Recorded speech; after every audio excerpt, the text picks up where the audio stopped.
जी नमस्कार, मैं हूँ प्रज्ञा रश्मि और स्वागत है आप सभी का हमारे YouTube चैनल हिंदी ज्ञान वाहिनी पर। मुंशी प्रेमचंद की सर्वश्रेष्ठ कहानियों की श्रृंखला में आज हम लेकर के आए हैं उनकी अगली कहानी जेल। इससे पहले की कहानियाँ अगर आपने नहीं सुनी है तो कृपया हमारे चैनल के लिंक पर जाएं और वहाँ पर मुंशी प्रेमचंद की कहानियों की प्लेलिस्ट में जा करके आप सभी कहानियाँ सुन सकते हैं। तो आइए सुनते हैं कहानी जेल। मृदुला मजिस्ट्रेट के इजलास से जनाजे जेल में वापस आई तो उसका मुख प्रसन्न था। बरी हो जाने की गुलाबी आशा उसके कपोलों पर चमक रही थी। उसे देखते ही राजनीतिक कैदियों के एक गिरोह ने घेर लिया और पूछने लगी, कितने दिन की हुई? मृदुला ने विजय गर्व से कहा, मैंने तो साफ साफ कह दिया, मैंने धरना नहीं दिया। यूं आप जबरदस्त हैं, जो फैसला चाहें करें। न मैंने किसी को रोका, न पकड़ा, न धक्का दिया, न किसी से आरजू मिन्नत ही की। कोई ग्राहक मेरे सामने आया ही नहीं। हाँ, मैं दुकान पर खड़ी जरूर थी। वहाँ कई वॉलंटियर गिरफ्तार हो गए थे। जनता जमा हो गई थी, मैं भी खड़ी हो गई। बस थानेदार ने आकर मुझे पकड़ लिया। क्षमा देवी कुछ कानून जानती थी। बोली, मजिस्ट्रेट पुलिस के बयान पर फैसला करेगा। मैं ऐसे कितने ही मुकदमे देख चुकी। मृदुला ने प्रतिवाद किया, पुलिस वालों को मैंने ऐसा रगड़ा कि वह भी याद करेंगे। मैं मुकदमे की कार्रवाई में भाग न लेना चाहती थी, लेकिन जब मैंने उनके गवाहों को सरासर झूठ बोलते देखा तो मुझसे जब्त न हो सका। मैंने उनसे जिरह करनी शुरू की।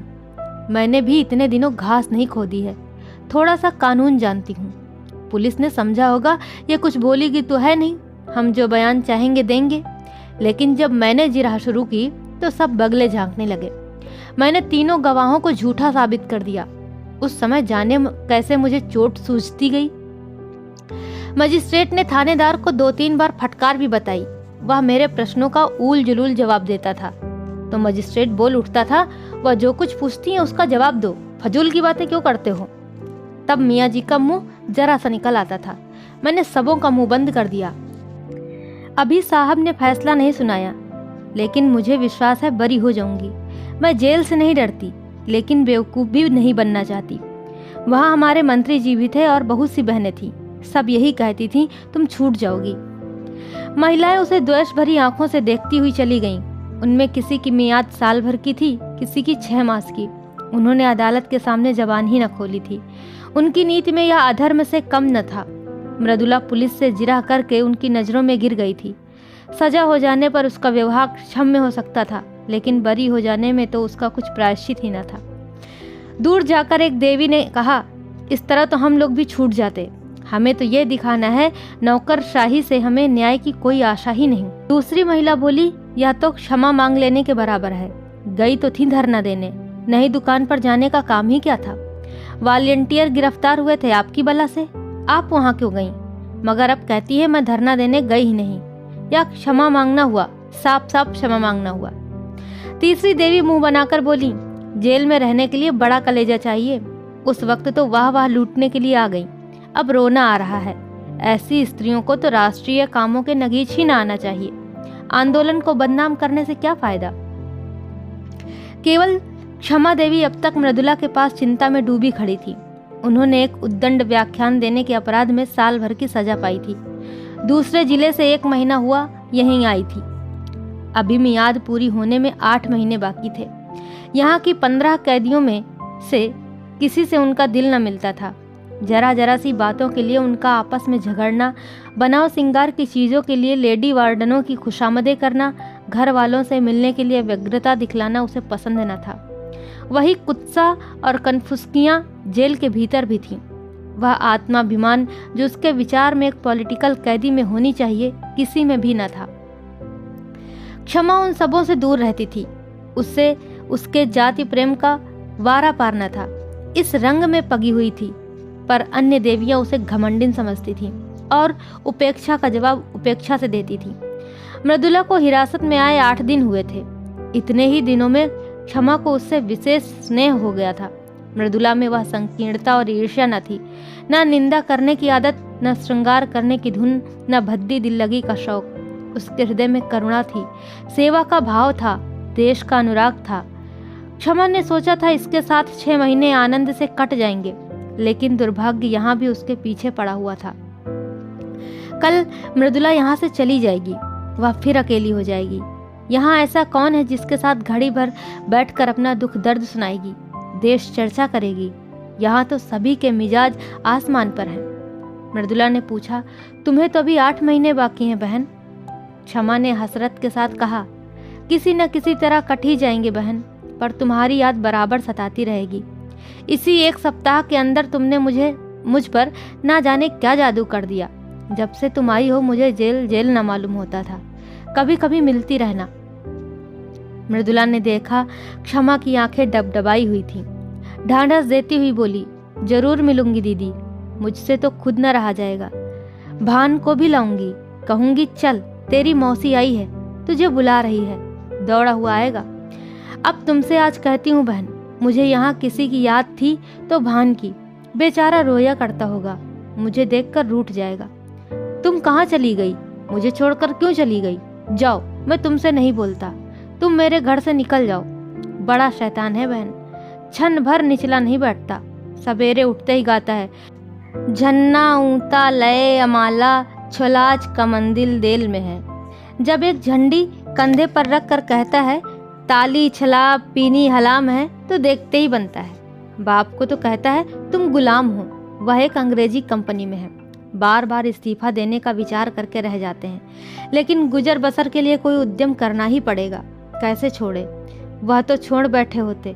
तुमसे सच कहती हूँ, गुलामी से उन्हें घृणा है, लेकिन मैं ही समझाती रहती हूँ। बेचारे कैसे दफ्तर जाते होंगे, कैसे भान को संभालते होंगे। सास जी के पास तो रहता ही नहीं, वह बेचारी बूढ़ी उसके साथ कहाँ कहाँ दौड़े। चाहती है कि मेरी गोद में दबक कर बैठा रहे और भान को गोद से चिढ़े। अम्मा मुझ पर बहुत बिगड़ेंगी, बस यही डर लग रहा है। मुझे देखने एक बार भी नहीं आई। कल अदालत में बाबूजी मुझसे कहते थे तुमसे बहुत खफा है। 3 दिन तक तो दाना पानी छोड़े रही। इस छोकरी ने कुलमर्जात डुबा दी, खानदान में दाग लगा दिया। कलमुही कुलच्छनी ना जाने क्या क्या बकती रही। मैं उनकी बातों को बुरा नहीं मानती, पुराने जमाने की है ना। उन्हें कोई चाहे कि आकर हम लोगों से मिल जाए तो यह उसका अन्याय है। चलकर मनाना पड़ेगा, बड़ी मिन्नतों से मानेंगी। कल ही कथा होगी, देख लेना। ब्राह्मण खाएंगे, बिरादरी जमा होगी। जेल का प्रायश्चित तो करना ही पड़ेगा। तुम हमारे घर 2-4 दिन रहकर तब जाना बहन, मैं आकर तुम्हें ले जाऊंगी। क्षमा आनंद के इन प्रसंगों से वंचित है। वह विधवा है, अकेली है। जलियांवाला बाग में उसका सर्वस्व लुट चुका है। पति और पुत्र दोनों ही की आहुति जा चुकी है। अब कोई ऐसा नहीं जिसे वह अपना कह सके। अभी उसका हृदय इतना विशाल नहीं हुआ है कि प्राणी मात्र को अपना समझ सके।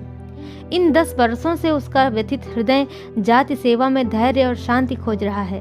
जिन कारणों ने उसके बसे हुए घर को उजाड़ दिया, उसकी गोद सूनी कर दी, उन कारणों का अंत करने, उनको मिटाने में वह जी जान से लगी हुई थी। बड़े से बड़े बलिदान तो वह पहले ही कर चुकी थी। अब अपने हृदय के सिवाय उसके पास होम करने को और क्या रह गया था। औरों के लिए जाति सेवा सभ्यता का एक संस्कार हो या यशोपार्जन का एक साधन, क्षमा के लिए तो यह तपस्या थी, और वह नारित्व की सारी शक्ति और श्रद्धा के साथ उसकी साधना में लगी हुई थी। लेकिन आकाश में उड़ने वाले पक्षी को भी तो अपने बसेरे की याद आती ही है। क्षमा के लिए वह आश्रय कहाँ था? यही वह अवसर थे जब क्षमा भी आत्मसंवेदना के लिए आकुल हो जाती थी। यहाँ मृदुला को पाकर वह अपने को धन्य मान रही थी, पर यह छां भी इतनी जल्दी हट गई। क्षमा ने व्यथित कंठ से कहा, यहाँ से जाकर भूल जाओगी मृदुला।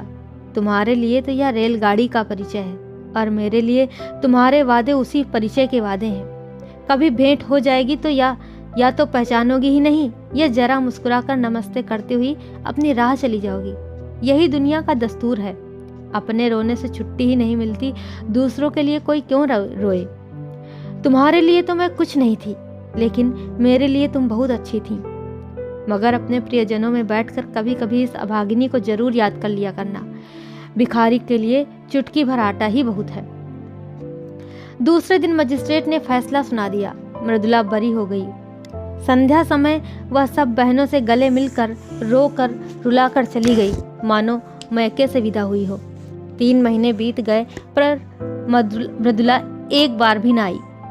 और कैदियों से मिलने वाले आते रहते थे, किसी किसी के घर से खाने पीने की चीज़ें और सौगातें आ जाती थीं, लेकिन क्षमा को पूछने वाला कौन बैठा था। हर महीने के अंतिम रविवार को प्रातःकाल से ही मृदुला की बाट जोहने लगती। जब मुलाकात का समय निकल जाता तो जरा देर रोकर मन को समझा लेती। जमाने का यही दस्तूर है। एक दिन शाम को क्षमा संध्या करके उठी थी कि देखा मृदुला सामने चली आ रही है।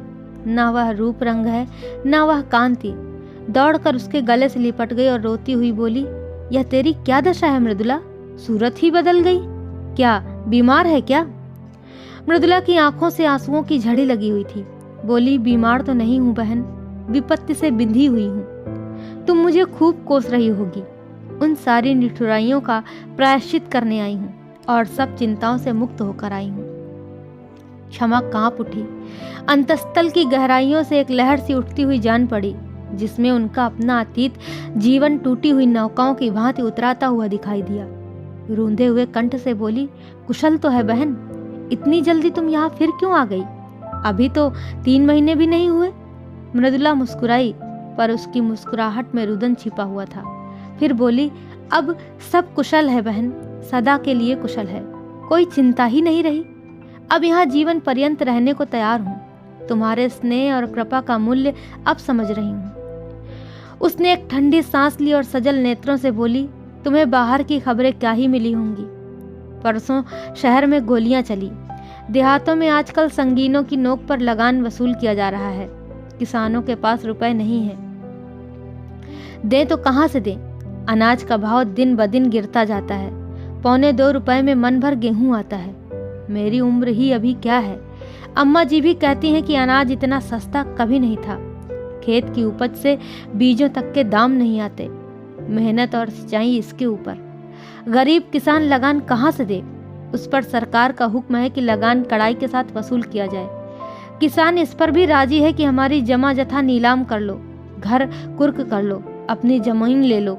मगर यहाँ तो अधिकारियों को अपनी कारगुजारी दिखाने की फिक्र पड़ी हुई है। वह चाहे प्रजा को चक्की में ही पीस क्यों न डाले, सरकार उन्हें मना न करेगी। मैंने सुना है कि वह उल्टे और सह देती है। सरकार को तो बस अपने कर से मतलब है। प्रजा मरे या जिए, इससे उसका कोई प्रयोजन नहीं। अक्सर जमींदारों ने तो लगान वसूल करने से इनकार कर दिया है। अब पुलिस उनकी मदद पर भेजी गई है। भैरवगंज का सारा इलाका लूटा जा रहा है। मरता क्या न करता। किसान भी घर बार छोड़ छोड़कर भागे जा रहे हैं। एक किसान के घर घुसकर कई कांस्टेबलों ने उसे पीटना शुरू किया। बेचारा बैठा मार खाता रहा। उसकी स्त्री से ना रहा गया। शामत की मारी कांस्टेबलों को कुवचन कहने लगी। बस एक सिपाही ने उसे नंगा कर दिया। क्या कहूँ बहन, कहते हुए शर्म आती है। हमारे ही भाई इतनी निर्दयता करें, इससे ज्यादा दुख और लज्जा की क्या बात होगी। किसान से जब्त न हुआ।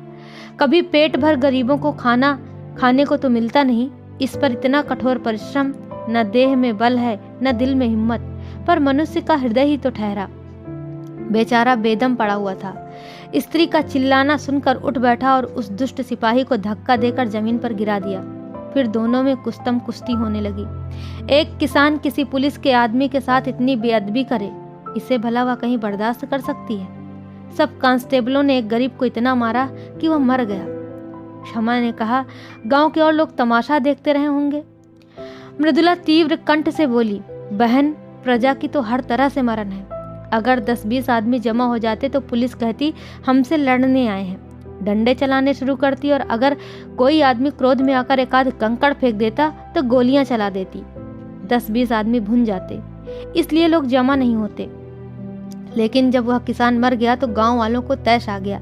लाठियां ले लेकर दौड़ पड़े और कांस्टेबलों को घेर लिया। संभव है 2-4 आदमियों ने लाठियां भी चलाई हों। कांस्टेबलों ने गोलियां चलानी शुरू की। 2-3 सिपाहियों को हल्की चोटें आईं। उसके बदले में 12 आदमियों की जानें ले ली गईं और कितने ही के अंग भंग कर दिए गए।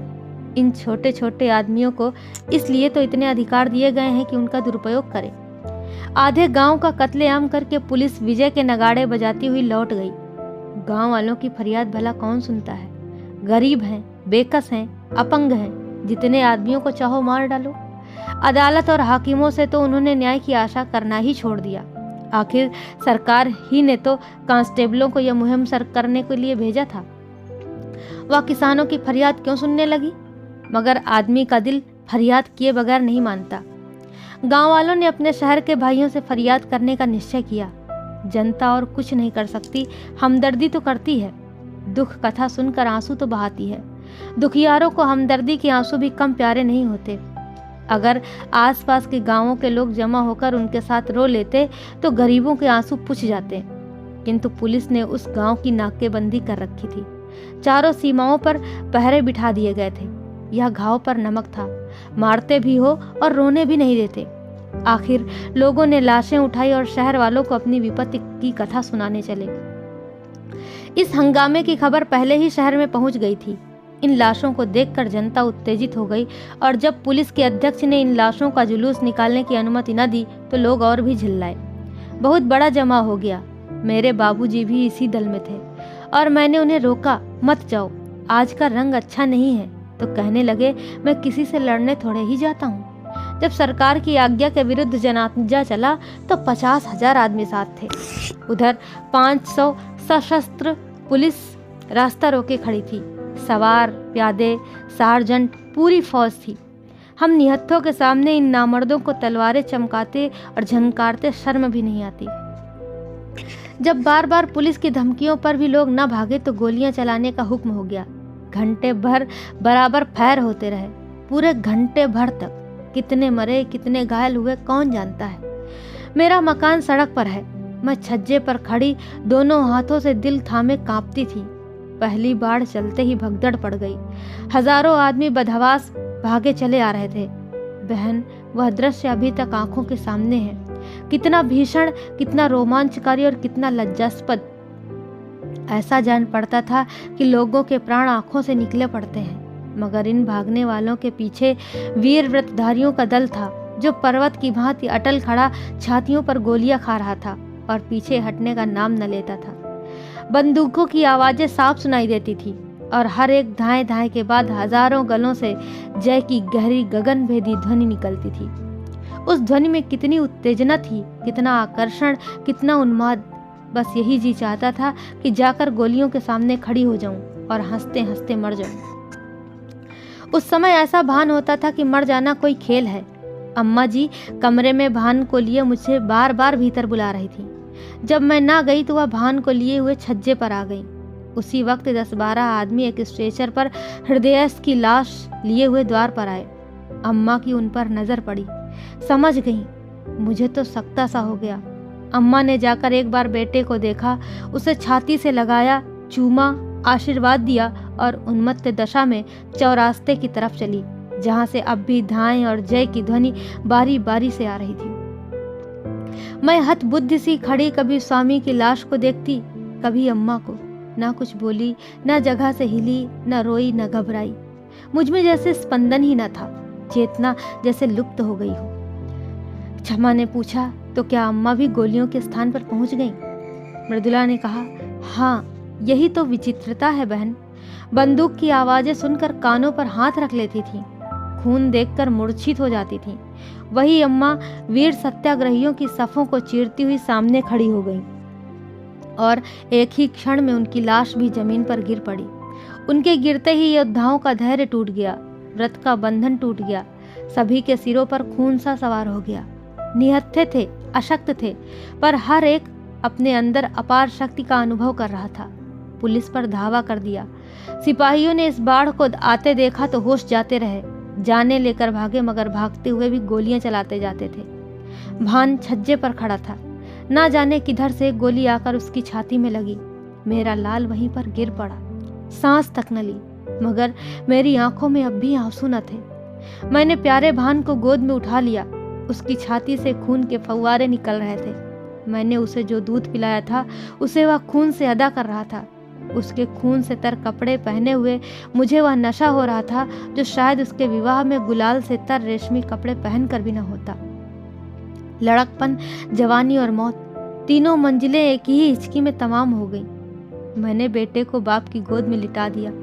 इतने में कई स्वयंसेवक अम्मा जी को भी लाए। मालूम होता था लेटी हुई मुस्कुरा रही हैं।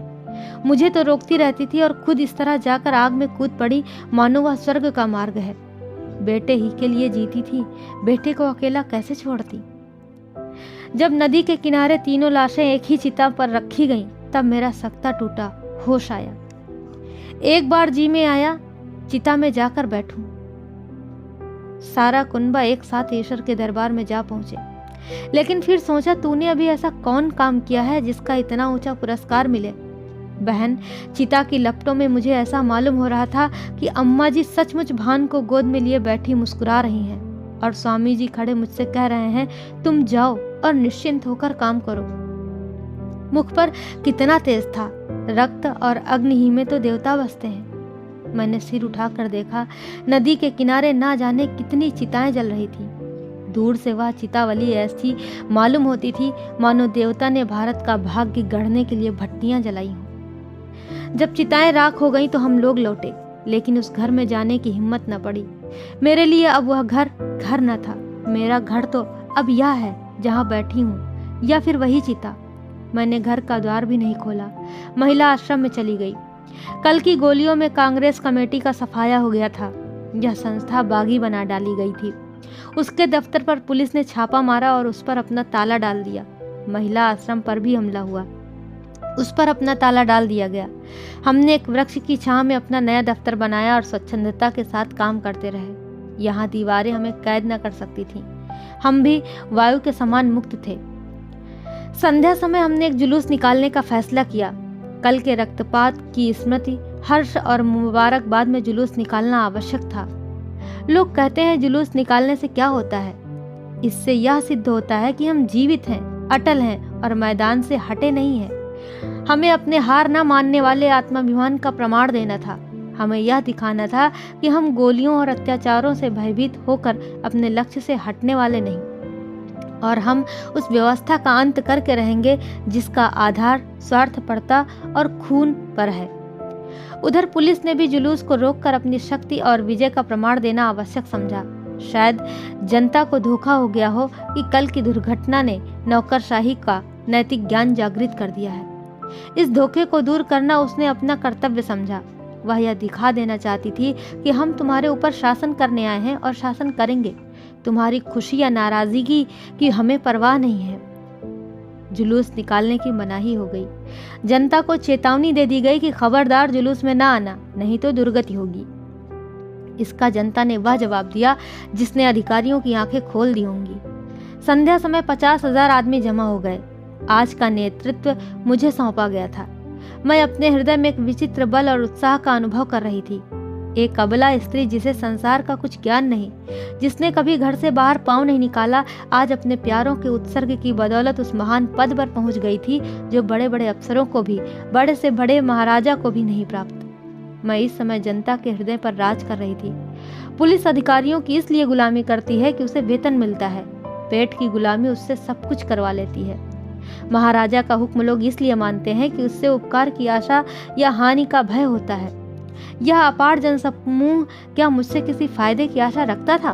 उसे मुझसे किसी हानि का भय था? कदापि नहीं।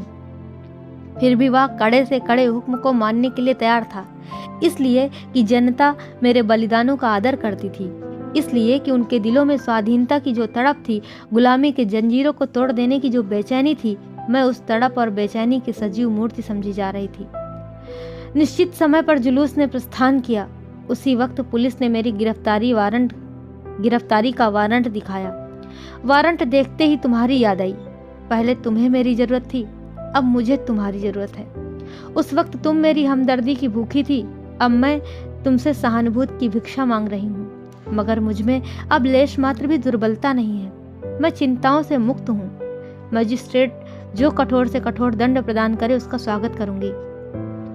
अब मैं पुलिस के किसी आक्षेप या असत्य आरोपण का प्रतिवाद न करूंगी, क्योंकि मैं जानती हूँ मैं जेल के बाहर रहकर जो कुछ कर सकती हूँ, जेल के अंदर रहकर उससे कहीं ज्यादा कर सकती हूँ। जेल के बाहर भूलों की संभावना है, बहकने का भय है, समझौते का प्रलोभन है, स्पर्धा की चिंता है।